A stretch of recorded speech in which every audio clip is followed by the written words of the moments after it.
자, 반갑습니다. 바이블 스터디 오늘 또 계속해서 공부를 이어가도록 하겠습니다. 우리 유전사님과 안전사님이 이제 강의가 끝이 나는 바람에 저희가 강도사님하고 저하고 조금씩 길게 해서 우리가 지금 남은 게 10과까지 남았는데 그때까지 해서 6월 마지막 주 바로 전 마지막 목요일이 아니라 6월 며칠이죠? 6월 23일 목요일에 마지막 종강을 할 수 있도록 일정을 맞추도록 하겠습니다. 기도하겠습니다. 하나님 아버지, 오늘도 우리가 말씀을 알아가는 기쁨이 넘치기를 원합니다. 하나씩 하나씩 말씀을 알아가면서 나에게 찾아오신 주님이 어떤 분이신지, 또 나와 함께 하시며 나에게 어떤 은혜를 베푸시는지를 우리가 더 깊이 알아가면서 말로도 할 수 없는 은혜를 경험하게 하옵소서. 예수님의 이름으로 기도합니다. 아멘. 자, 오늘은 79쪽 예수님 두 번째 시간 살펴보도록 하겠습니다.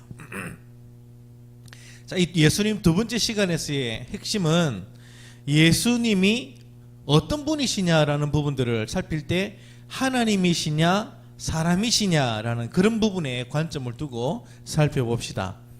예수님은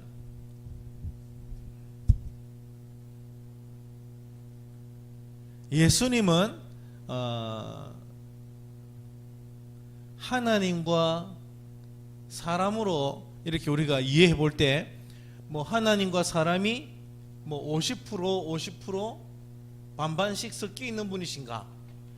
아니면 하나님이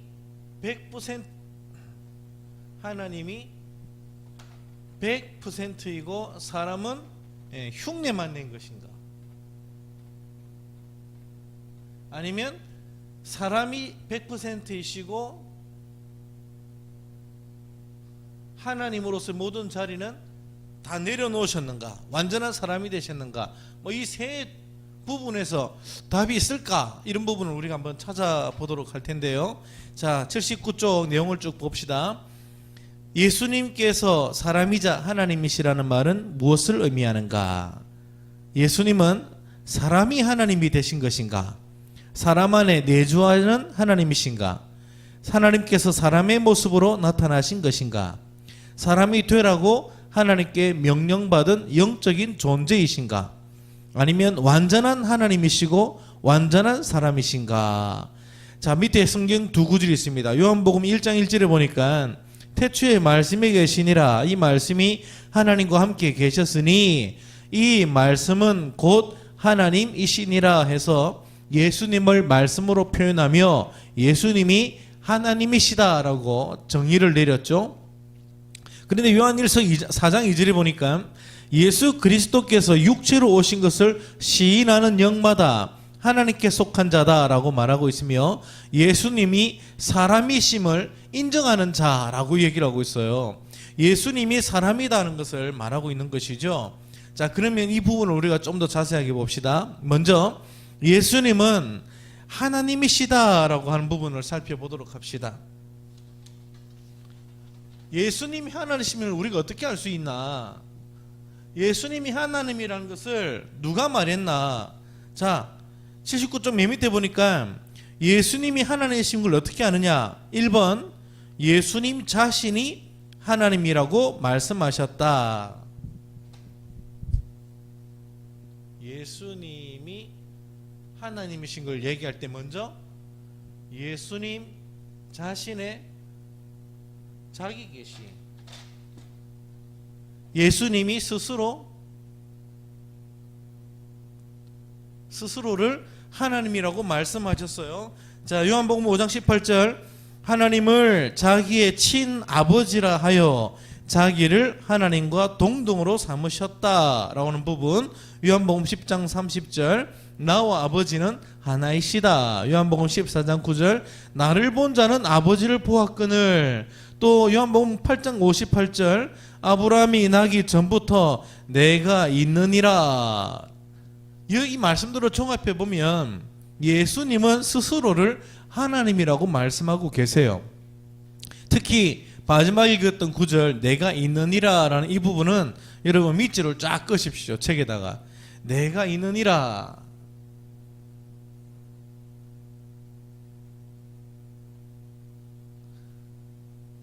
어디서 많이 들어봤죠? 출애굽기 3장 14절에 모세가 하나님을 만났을 때 하나님 도대체 당신 누구십니까? 내가 누구를 만났다고 사람들에게 말할까요? 라고 얘기할 때 하나님께서 모세에게 나는 곧 나다 라는 I am that I am 이라 나는 스스로 있는 자다 라고 했는데 그때 I am 이라는 큰 명제를 주님이 드러내셨죠. I am that I am. 영어는 이렇게 번역하고 있어요. 나는 나다. 그래서 우리는 이걸 스스로 있는 자다라고 했는데 아주 유명한 하나님의 스스로 하나님이심을 드러내는 문장이에요. I am that I am. 내가 나다. 더 이상 내가 뭐라고 말하겠냐 했는데 이 표현을 지금 누가 쓰고 계시냐면은 예수님이 쓰시는 거예요. I am 에고 에이미라는 헬라어인데요. 내가 나다, 나는 나다, 라는 내가 있느니라 이 말이 다 똑같은 얘기예요. I am 나는 존재한다 라는 뜻이죠. 아주 유명한 면제 아무나 이런 말을 못 써요 사실은. 자, 이런 말씀을 볼 때 예수님은 스스로를 하나님이라고 계시하고 계세요. 자, 글 상자 봅시다. 예수님에 대해 사람들이 흔히 하는 정말 어리석은 말이 나는 예수님이 위대한 성인이라고는 생각하지만 자신이 하나님이라고 주장하는 것은 받아들이기 어렵다는 것이다. 이러한 논리에는 문제가 있다. 인간에 불과한 한 사람이 자신이 하나님이라고 주장했다면 그는 위대한 성인으로서의 인격을 갖춘 자가 아니다. 그는 자신이 삶은 달걀이라고 말하는 사람과 같은 수준의 미치광이거나 혹은 마귀일 것이다. 당신은 선택해야 한다. 이 사람은 하나님의 아들이거나 미치광이 혹은 더 나쁜 사람일 수 있다. 당신은 그를 미친 사람 정도로 치부하거나 마귀라 부르며 침을 뱉거나 그 발 앞에 엎드려 주 하나님으로 부를 수 있다. 그러나 그가 위대한 성인이라고 선심 쓰는 듯한 어리석은 생각은 접어두자. 그는 자신에 대해 그렇게 말한 적이 없다. 예수님은 선택지를 딱 정해놨어요. 내가 하나님이라고 스스로 말씀하셨기 때문에 그냥 인격이 훌륭한 사람이라고 보기에는 그 말이 너무나 과격해요. 그래서 우리는 선택해야 됩니다. 예수님을 순 사기꾼으로 생각하든지 아니면 그 말을 진짜라면 그분을 하나님으로 경배해야 되는 거예요. 예수님은 중간에 어중간한 선택지를 우리한테 안 주셨어요. 당신께서 이 말씀을 안 하셨다면 우리가 여러 가지로 생각해 볼 텐데 직접 입을 열어서 내가 있느니라 나는 하나님이라 라고 말씀하시니까 우리는 그분을 둘 중에 하나로 선택해야 되죠. 순사기꾼과 거짓말장이거나 아니면 진짜 그분을 하나님이거나 둘 중에 하나로 선택해야 됩니다. 여러분은 어디에 선택을 하시겠습니까? 예수님이 스스로를 계시하셨어요. 하나님이라고. 자, 두 번째, 다른 사람들 제3자의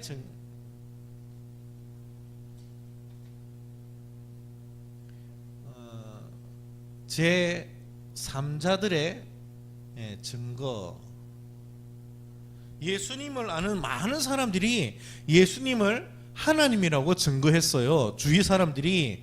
자, 이것은 예수님이 태어나기 전부터 시작됩니다. 81쪽. 이것은 예수님 탄생 전에 예언에서부터 시작된다. 그 이름은 전능하신 하나님이라 그러면서 이사야가 예언을 했어요. 그리고 이 정언은 그분과 가까웠던 사람들, 그분의 제자들에게도 이어진다.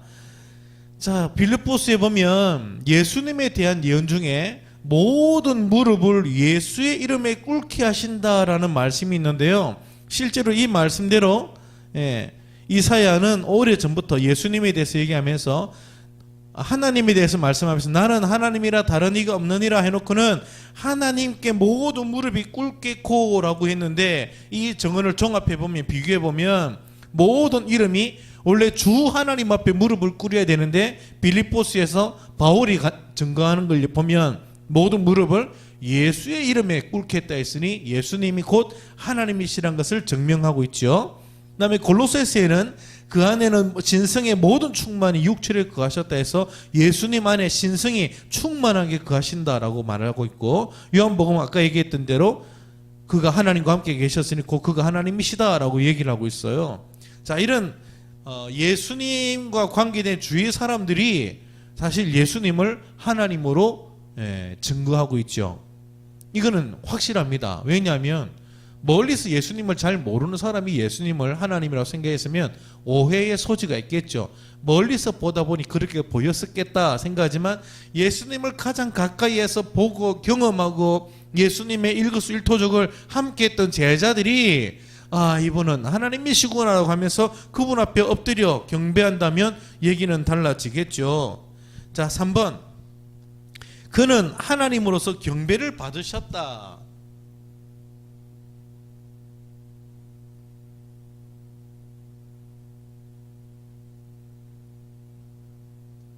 그분은 경배를 받으셨어요.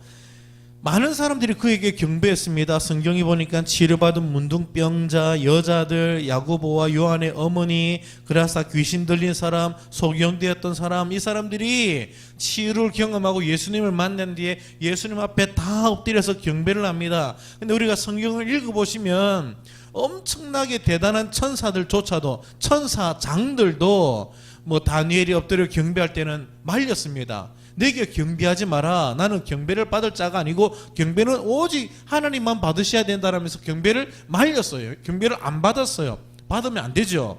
근데 예수님은 제자들이 엎드려 경배할 때 그거에 만약 그냥 존경하는 사람에 대한 엎드리는 표시라면 문제는 안 되겠지만 그 제자들이 하나님으로 여기면서 경배하죠. 치유를 경험하고 엄청난 능력을 경험하면서 신성 앞에 엎드려 절하면서 예수님을 하나님처럼 여기는데도 주님은 그걸 받으세요.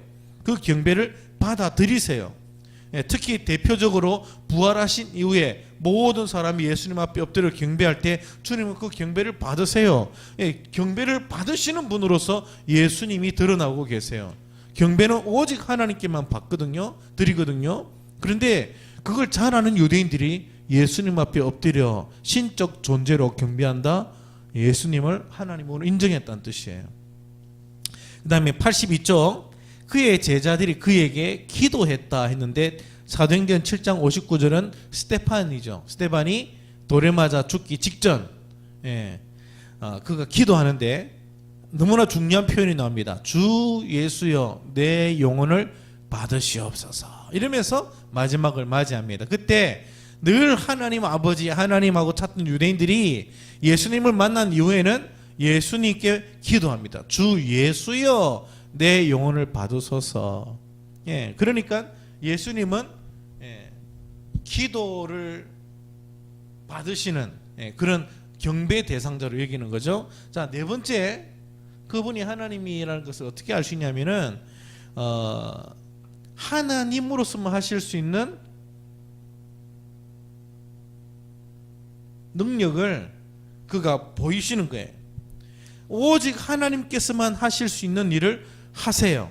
자, 먼저 내용을 보면 죄를 용서하는 능력을 예수님이 드러내시죠. 인자는 죄를 사는 권세가 있는 줄 너희에게 알게 하겠다 하면서 사람의 병력을 고치실 때 죄도 사시니까 사람들이 막 다들 시기 질투를 하죠. 어떻게 하나님이 죄를 용서하시는데 저 사람이 죄를 용서하냐, 이 신성 모독이다 이러면서 예수님을 막 거부하는 분위기가 일어나는데요. 예수님은 죄를 용서하시는 하나님이 하실 수 있는 일을 하세요.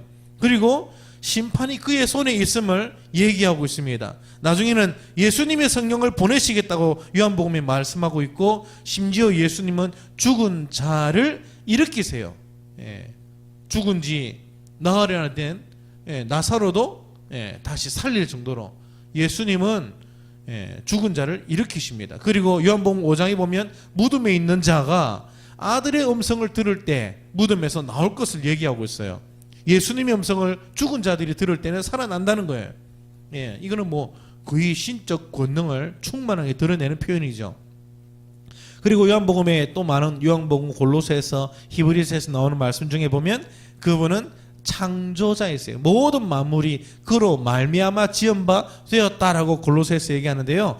창조자이심을 얘기해요.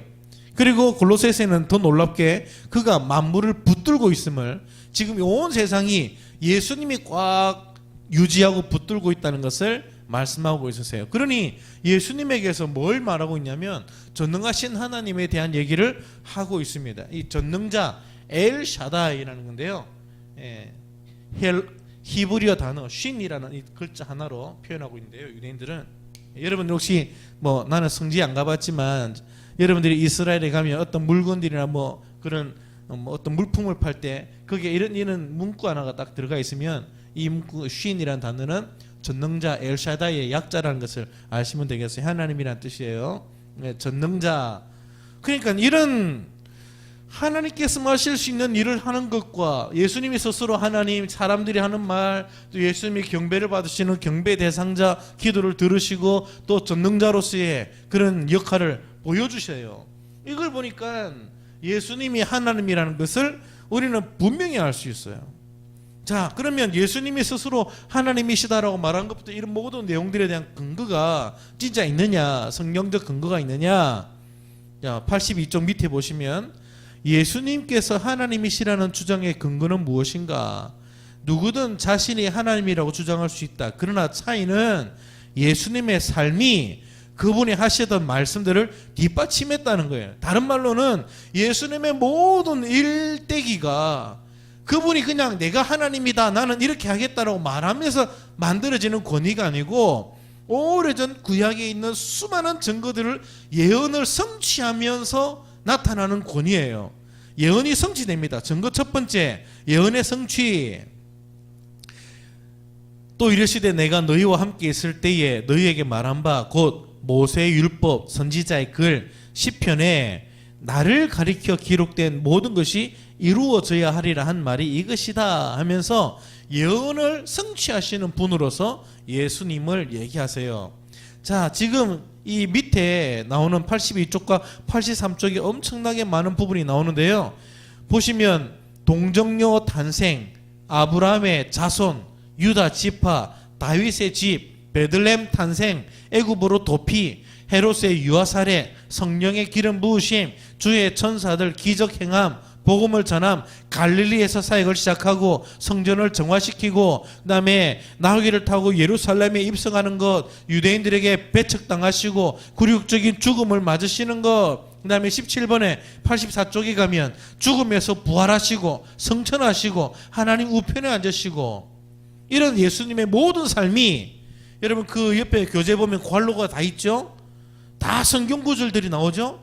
구약 하나 신약 하나 이렇게 지금 기록하고 있는데요. 구약에 있는 예언이 신약에서 이루어졌다는 것을 연결시키고 있는 거예요.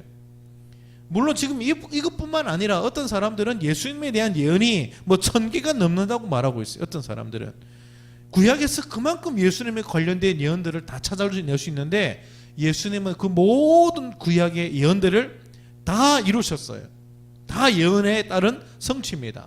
그래서 예수님이 십자가에 달려셔서 십자가에서 말씀하실 때 맨 마지막 단어가 뭐였죠? 발음 반응이 다 이루었다. 뭘 이뤘다는 말일까요? 구약에 있는 말씀을 이루었다는 거예요. 예수님에게서 성취되어야 될 예언자들이 수많은 예언들이 예수님이 십자가에 죽으시면서 다 이루었다라는 그런 말씀이겠죠.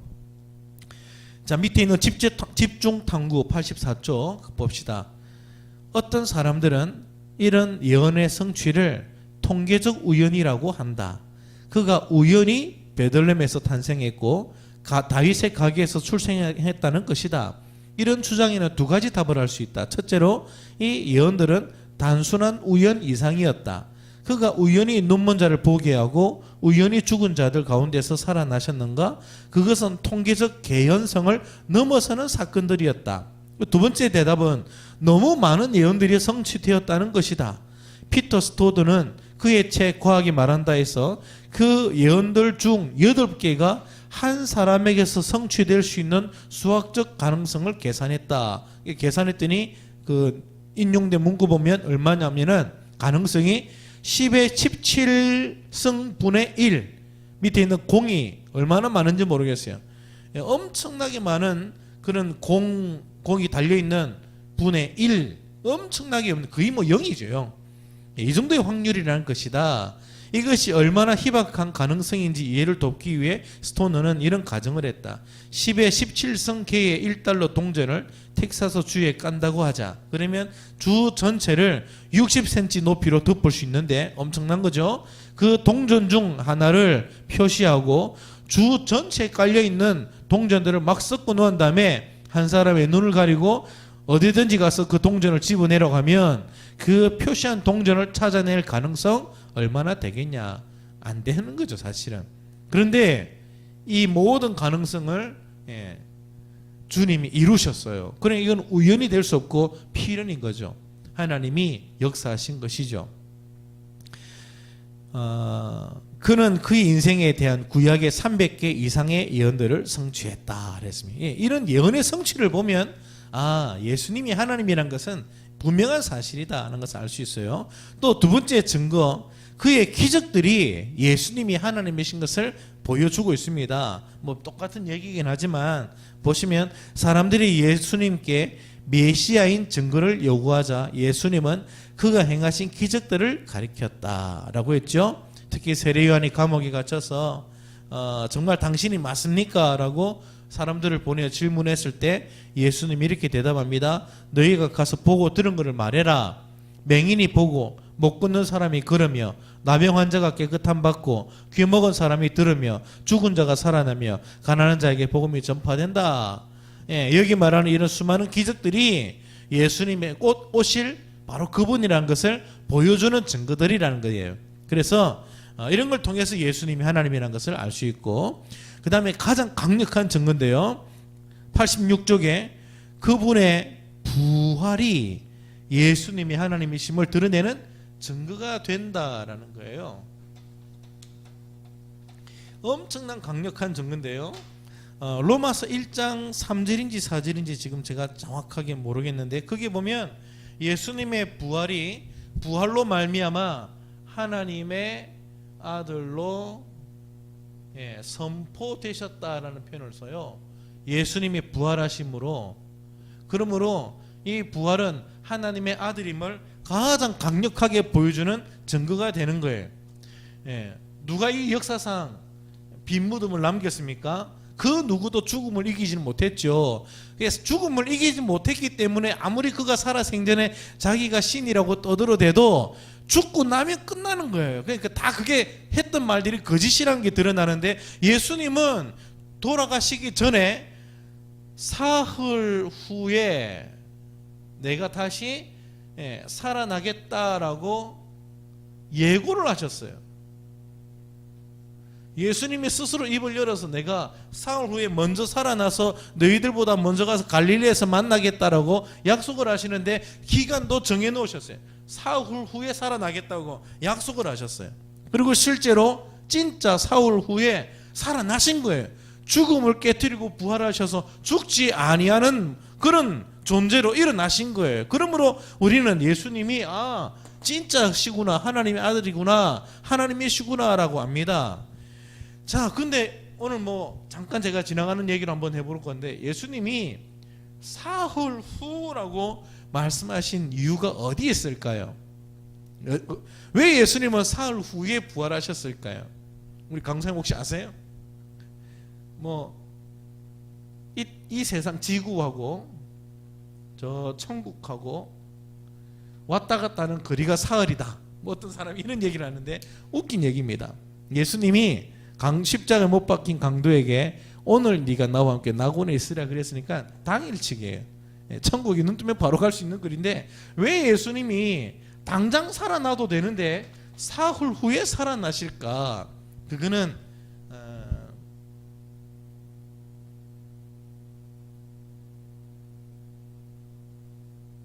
이 구절에 답이 나와요.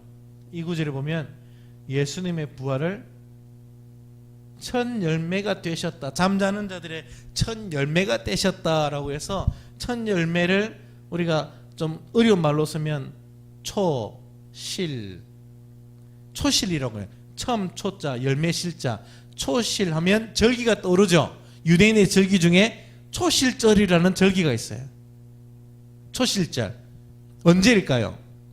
6월절이 언제죠? 날짜로 성경에 나오면 1월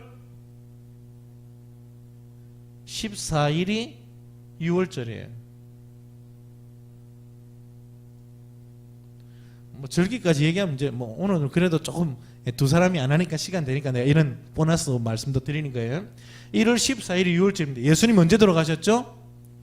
6월절 양 잡는 바로 그날 돌아가셨죠. 십자가에 못 박히셨죠. 6월절 어린 양이 되셔서 6월절에 돌아가셨어요. 자, 그러면 초실절은 언제냐? 레위기라든지 이런 말씀을 보면 1월 14일에 첫 열매를 거두어요. 보리가 나와요. 보리 추수를 합니다.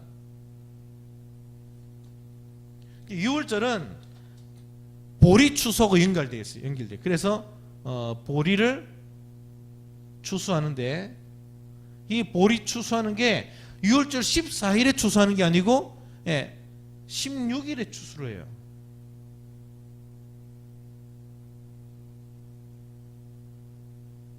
그래서 보리를 추수해서 첫 열매를 가지고 하나님 앞에 초실절로 무교절날 예배를 드려요.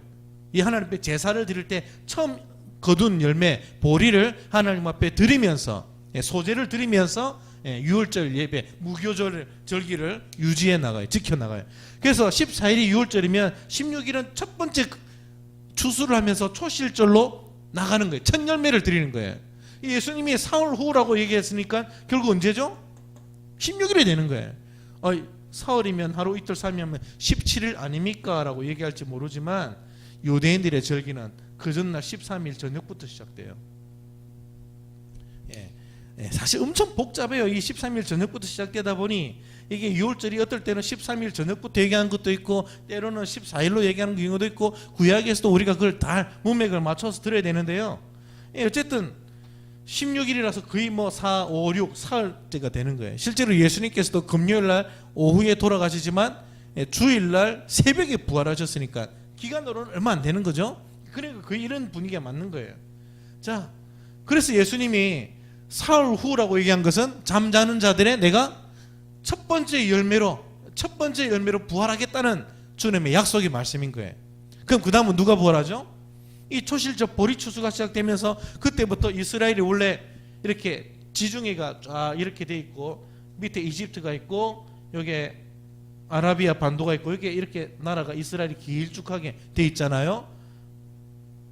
사해가 있고 여기 갈릴리 바다에서 요단강이 이렇게 흐르고 여기가 이스라엘인데 위하고 밑에하고 상당히 그래도 고도 차이가 나죠. 2월절을 뛸 때 보리 추수가 여기부터 시작되나요? 그렇죠. 따뜻하니까 이렇게 보리 추수가 계속 시기가 다르게 나타나겠죠.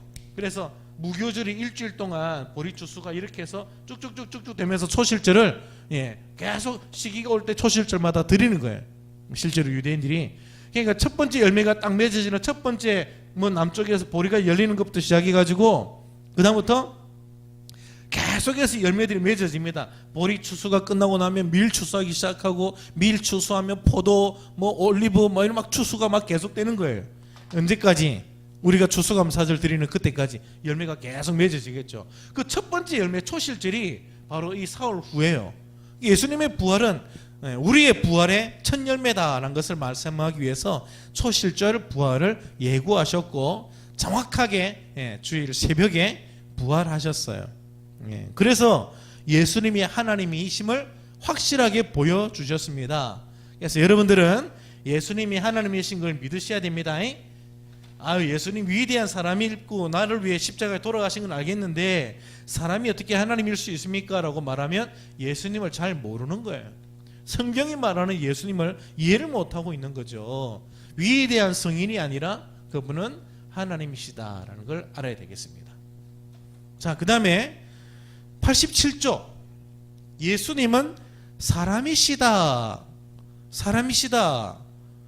조금 전에 하나님이 그 사람이라고 말하니까 이상할지 모르겠지만 예수님은 완전한 사람이십니다. 그래서 사람이신 것을 어떻게 알 수 있냐? 1번 인간으로 탄생하셨어요. 전에도 제가 예수님 첫 번째 공부에서도 살폈지만 예수님은 탄생 이전부터도 제2의 하나님으로서 성육신적 어려운 말인데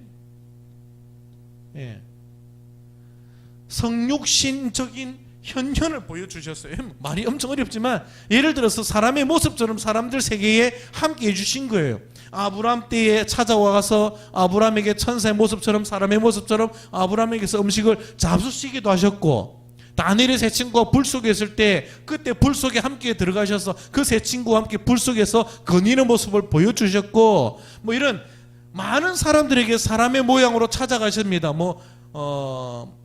기도원에게도 찾아가기도 하고, 그다음에 삼손의 아버지에게도 찾아가서 계시를 하시기도 하고, 이런 사람들의 세계에 자주 나타나세요. 현현하세요. 근데 사람의 모습처럼 나타나시지만 그때는 사람은 아니었어요. 사람처럼 나타나신 건데, 그것은 장차 성육신 하셔서 우리와 함께 거하실 것을 미리 예고하는 모습이기도 하겠죠. 그러나 이제는 완전히 달라졌습니다. 성육신을 하시는데, 이 말은 얼마든지 사람의 모습으로 나타났다가 또 시기가 되면 하나님처럼 바뀌었다가 아니라 아예 탄생을 하셨어요. 사람으로 출생하신 거예요. 탄생. 그래서 완전한 사람으로서의 첫 출발부터 같이 하셨어요. 탄생으로 태어나셨으니 그 순간부터는 죽으시는 순간까지, 육체를 벗는 모든 순간까지 일생을 사람으로만 사셔야 되는 거예요. 육체라는 것에 제한이 되기 시작합니다. 자, 탄생하셨으니까 아기로 나오셨죠. 당연히 아기로 나오시고 난 다음에 2번, 그는 인간으로서 뭘 해야 되죠? 성장의 과정을 밟아갑니다. 그래서 탄생 다음에 유년기를 거치고 소년기를 거치시고, 그 다음에 이제 장년이 되시죠. 이런 과정들을 밟아가는데 아기 때는 영락없는 아기와 같겠죠.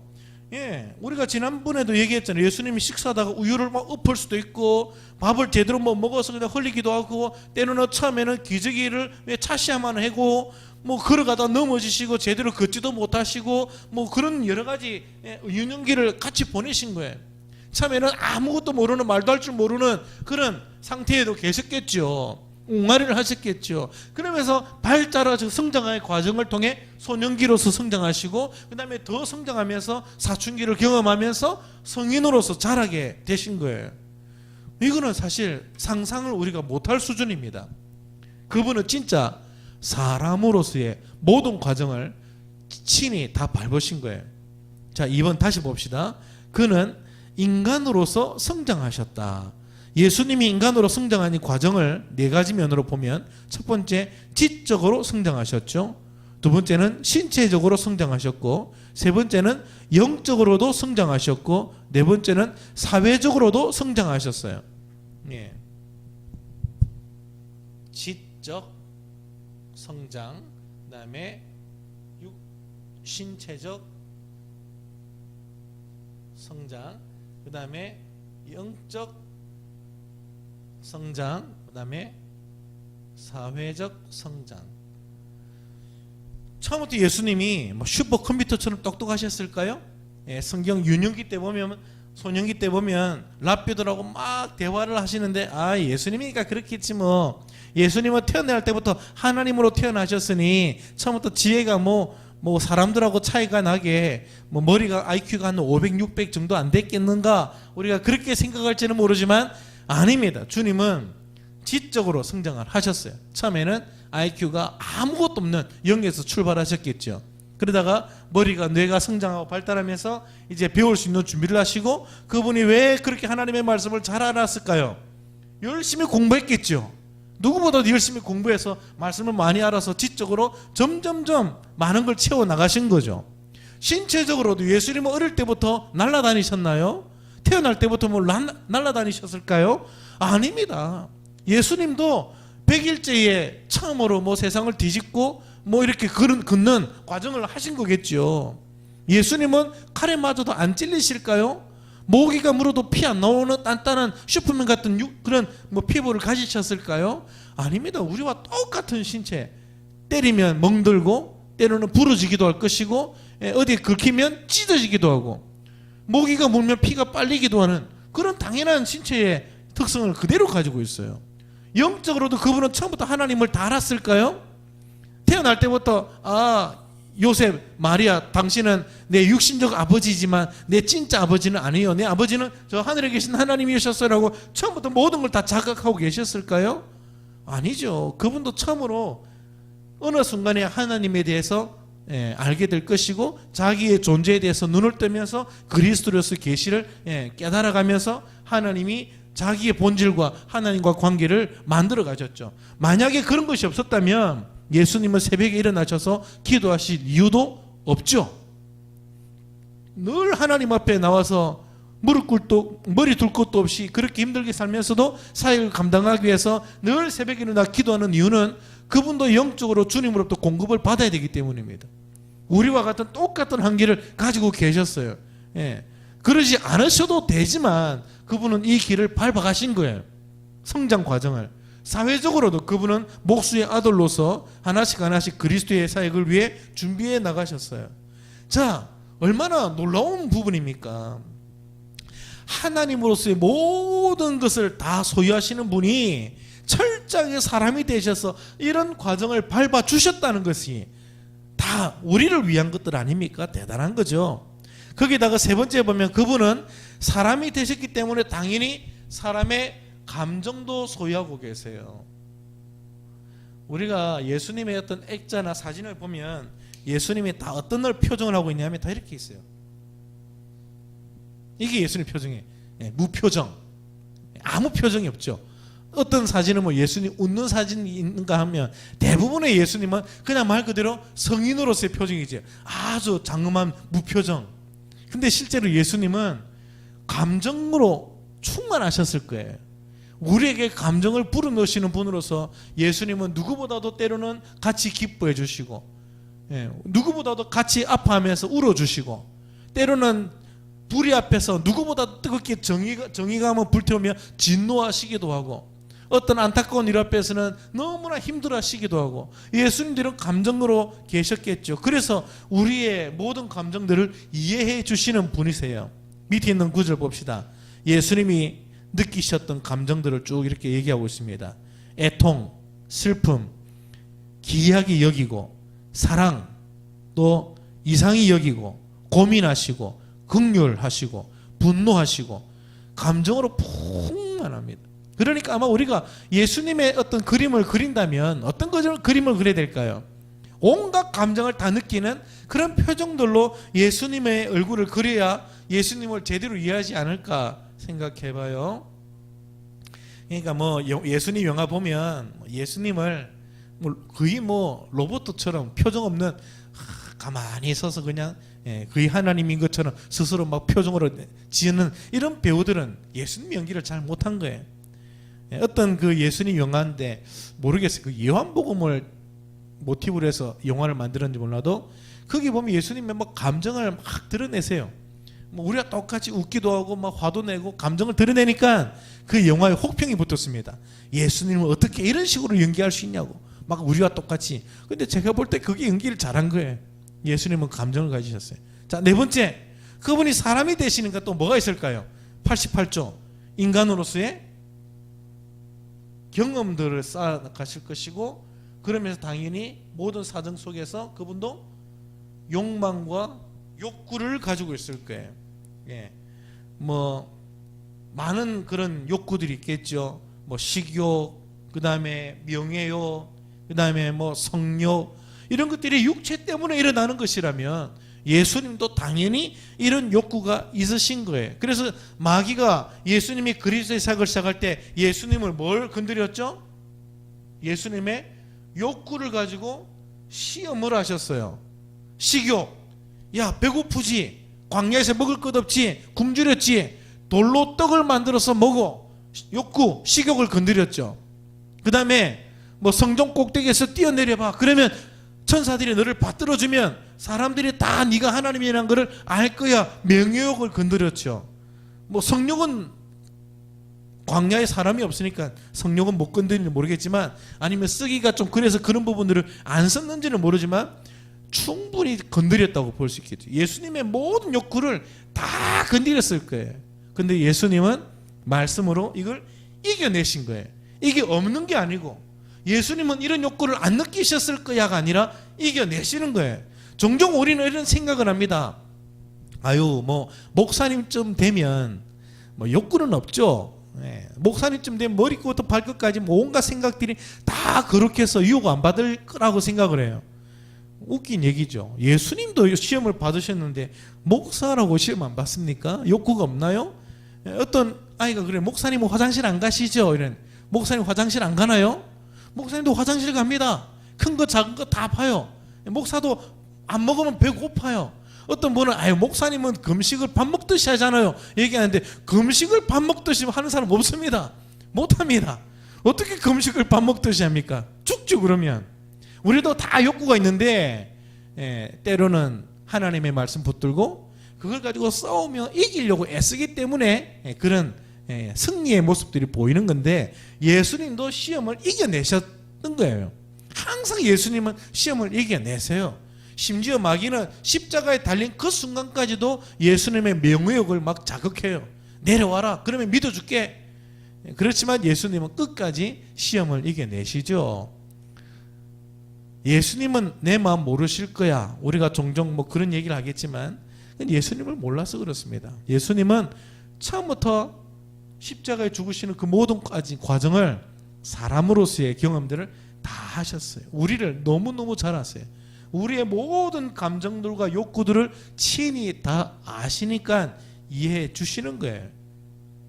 자, 그분은 하나님이시고 동시에 그분은, 예수님은 완전한 사람이 되셨는데요. 그럼 이걸 어떻게 우리가 조화를 시킬 수 있을까요? 그분은 하나님과 사람으로서 어느 정도 충만한 것을 가졌을까요? 그 부분에 대한 얘기인데, 여기에 이단들이 엄청나게 많이 나타났기 때문에 역사적으로 여기에 대해서는 논의가 상당히 많았습니다. 자, 88조 밑에 예수님은 완전한 하나님이시자 완전한 사람이시다. 451년 예수님의 본질에 대한 당시의 거짓 가르침에 대응하기 위해 칼케돈 공의회 종교 모임이 소집되었다. 예수님은 완전한 하나님이시고 완전한 사람이시라는 진리를 재확인했다. 그 신조를 살펴보자. 아주 중요한 부분이니까 여러분 이 부분을 밑줄로 쫙 끄십시오.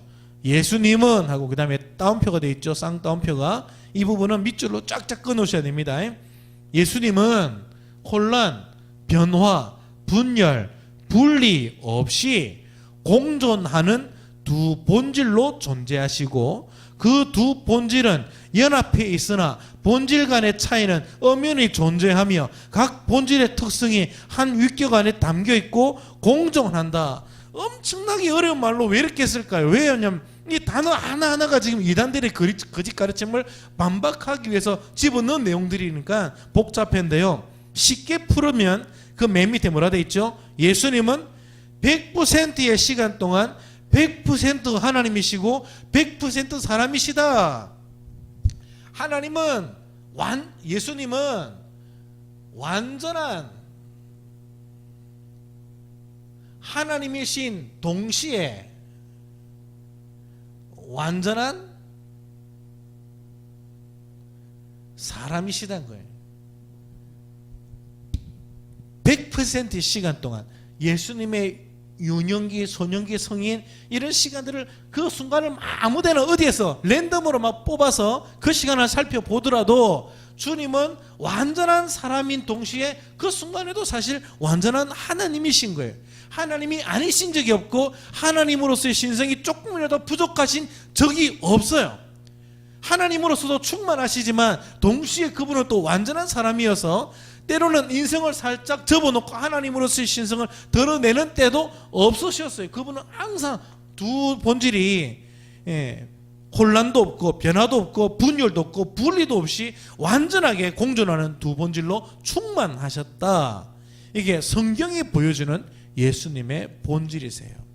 자, 그러므로 89쪽 예수님은 사람 안에 내주하는 하나님이 아닙니다. 착각하시면 안 됩니다.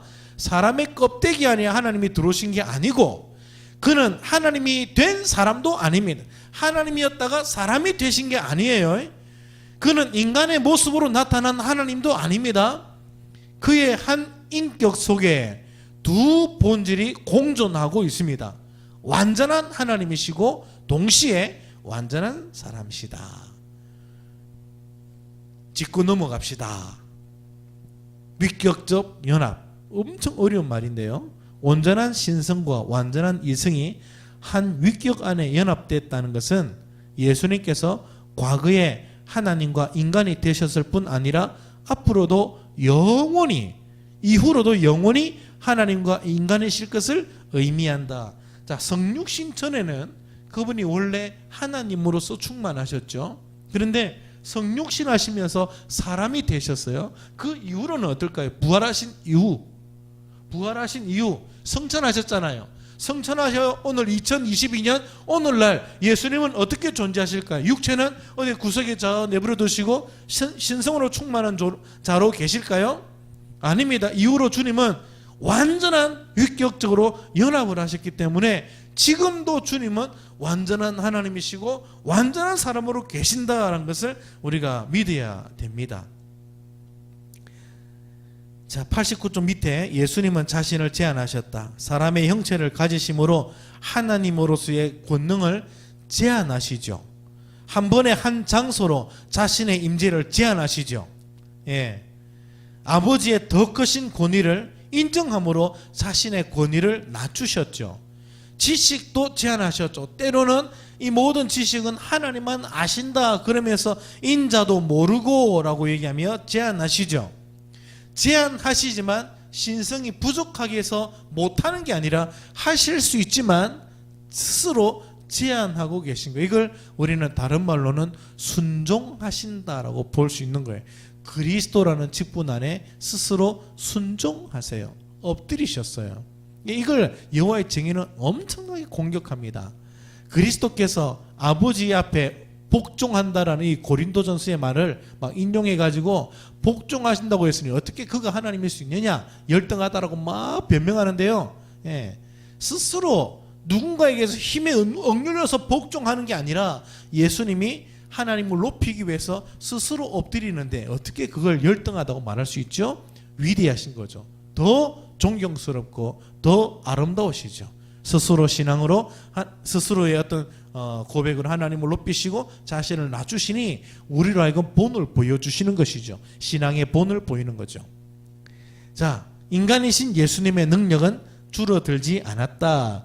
지상에 계실 때도 그는 여전히 완전한 하나님이셨고 사람으로 태어나고 이 땅 위를 걷고 십자가에서 돌아가시는 것은 삼위일체이신 그분 자신이 결정하신 과정이었고 지상에 계시는 동안에도 스스로 자신의 능력을 제한하셨고 사탄이 유혹했을 때 돌로 떡을 만들 수 있었지만 안 하셨고 십자가에서 1만 명의 천사를 불러 스스로 구원할 수 있었지만 안 하셨어요. 제한하셨죠. 그래서 예수님이 이런 부분 속에서 우리로 하여금 본받게 하고 계세요. 자, 마지막 91쪽 기억합시다. 내용을 보고 오늘 내용을 이제 마쳐야 되겠네요. 빌립보스 2장 5절에서 11절 어려운 말로는 자기 비움이라는 케노시스론이라는 단어로 씁니다. 자기 비움. 사람이 되겠다고 결정하신 예수님 스스로의 의지에 대해 말씀하는 가장 감동적인 부분이다. 너희 안에 이 마음을 품어라 곧 그리스도 예수의 마음이니 하고 시작을 하여 이 마음을 품어라, 예수님의 마음을 품어라 해놓고는 예수님이 어떤 마음가짐이신지를 그 다음에 쭉 얘기하는데 그 구절에 보면 스스로를 모든 것을 낮추십니다. 본질상 하나님과 동등되지만 그걸 취할 것으로 여기지 않고 자기를 비우시고 사람의 형체가 되시고 더 자기를 비우셔서 사람들보다 더 낮은 십자가까지 내려오시고 죽기까지 복종을 하시죠. 자기를 계속 낮추시고 비우시는 예수님의 마음, 그걸 우리는 겸손이라고 말할 수 있을 거예요. 자, 3절 4절에 예수님의 성품을 담은 구체적 내용들이 등장하는데 아무 일에든지 다툼으로 하지 말라. 아무 일에든지 허용으로 하지 말라. 자기보다 남을 낮게 여기라. 자신만 생각하지 말라. 다른 사람들의 유익을 돌아보라. 이게 예수님에게서 나오는 성품인 거예요. 이러한 주님의 성품은 겸손이다. 완전한 사람으로서 예수님은 우리의 필요를 이해하신다는 것을 보여주신다. 또 완전한 하나님으로서 예수님은 우리의 필요를 채워주신다는 것을 보여주신다. 자, 아주 중요하죠.